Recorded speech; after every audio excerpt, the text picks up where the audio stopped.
The Stoneham Rebellion was a slave rebellion that began on September 9, 1739, in the colony of South Carolina.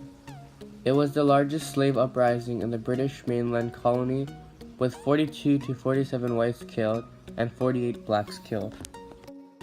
Sundays was the only day when the slaves had free time, which was when the whites were in church. During this time, the slaves were planning to escape from their slave owners. An Angolan man named Jemmy became their leader. Around 20 slaves gathered up and raided a store, killed one man, and stole all the guns. Their main goal was to reach Fort Mose in Florida because it was said that you are a free man there. As they ran, many other slaves started to join the rebellion, and they killed more whites and burned plantations. They were on a 15-mile march.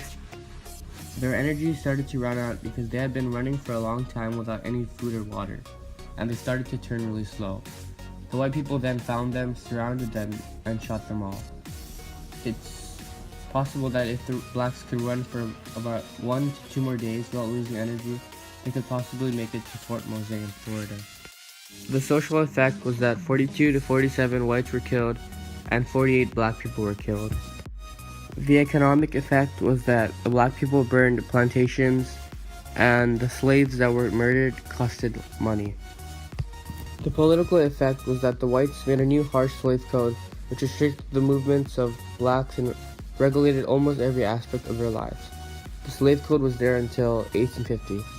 Also, the whites chopped the heads off the slaves and put it on a stick and mounted it to tell them what would happen if they tried to escape again.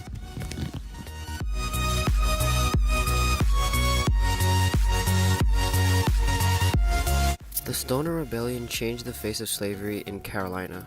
The Stoner Rebellion was the start of the ongoing determined resistance of African American and slavery.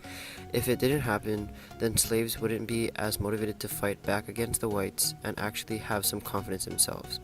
If it didn't happen, no one would have died and the slaves would still be more loyal to their owners.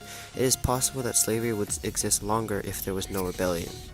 The Black Code, which regulated slaves with less freedom, wouldn't be there. It also would make life easier for the slaves because of the harsh slave code, which banned earning money and education for slaves. The alternate social effect is that people of neither races would die.